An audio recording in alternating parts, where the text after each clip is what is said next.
আমার স্বামী কালো বলে আমি তাকে রোজ অপমান করতাম, কারণ সে দেখতে বেশ কালো। কেন জানি একটু আমার তাকে সহ্য হতো না, শুধু ঘেন্না হতো।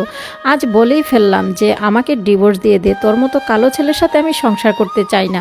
তোর মতো কালো দেখে একটা মেয়েকে বিয়ে করিস। সে আমার কথা শুনে চুপ থাকলো। আমার স্বামী আমার দিকে নির্বাকভাবে তাকিয়েছিল। বেশ কিছুক্ষণ পরে বলল, তোমার মা বাবা আসবে আজকে, বলো কি নিয়ে আসবো। তারপর আমার স্বামী কিছুই বলল না। তখন আমি উত্তর দিলাম, তোর যা ভালো লাগে তাই নিয়ে আস, আমাকে কিছু বলবি না। তারপর তার পছন্দ মতো অনেক কিছু বাজার করে নিয়ে আসলো। আমার পছন্দের ফুলও নিয়ে আসলো। আমি রান্না করলাম। আমি আমার স্বামীর দিকে আর ফিরেও তাকালাম না। আমি রান্না করতে শুরু করলাম। মা বাবা আসবে বলে কথা।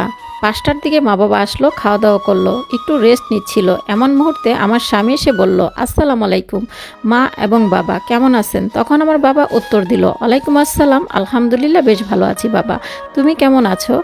আমার স্বামী তখন উত্তর দিল, হ্যাঁ আলহামদুলিল্লাহ ভালো আছি, আপনাদের সাথে কিছু কথা বলতে চাই। বিয়ের পর জানতে পারলাম আপনার মেয়ে আমাকে দেখে পছন্দ হয় নাই, অন্য কোথাও সম্পর্ক ছিল।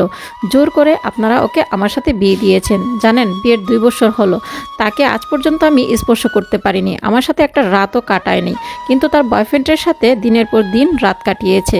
তারপর আমি তাকে কিচ্ছু বলতেছি না। তারপর আপনার মেয়ে আমার কাছে বারবার ডিভোর্স চাচ্ছে, তাই সহ্য করতে না পেরে আমি নিজে থেকে আপনার মেয়েকে ডিভোর্স দিলাম। এই যে ডিভোর্স পেপার আমি সাইন করেছি, আপনার মেয়েকে সাইন করতে বলবেন। এছাড়া যত পাওনা টাকা পাবে আমি সব দিয়ে দিব। আমার স্বামীর মুখে এমন কথা শুনে আমার মা আমাকে থাপ্পড় দিতে শুরু করলো। আমাকে নিয়ে বাড়িতে আসলো, আর আমিও বাড়িতে এসে ডিভোর্স পেপারের সাইন দিয়ে দিলাম। তারপর ডিভোর্স হয়ে গেল। আমার বয়ফ্রেন্ডকে ফোন দিয়ে সব কথা বললাম। আমার কথা শুনে আমার বয়ফ্রেন্ড অনেক খুশি হলো। যখন বিয়ের কথা বললাম তখন আমার বয়ফ্রেন্ড আমার সাথে পাল্টি খেলো। আজ বিয়ের 7 মাস পর আমি আমার স্বামীকে ফোন দিয়ে বললাম, আমি আমার ভুলটা বুঝতে পারছি, আমাকে ক্ষমা করে দাও, আমাকে বাড়ি ফিরিয়ে নাও। বিশ্বাস করুন, আমি এই কথাটি বলার সাথে সাথে আমাকে আমার স্বামী বলতেছে, আচ্ছা আমি তোমার মা বাবার সাথে কথা বলতেছি। তার কথায় বুঝতে পারলাম মানুষের শরীরের রং নয়, ভালোবাসাটা দেখতে হয়।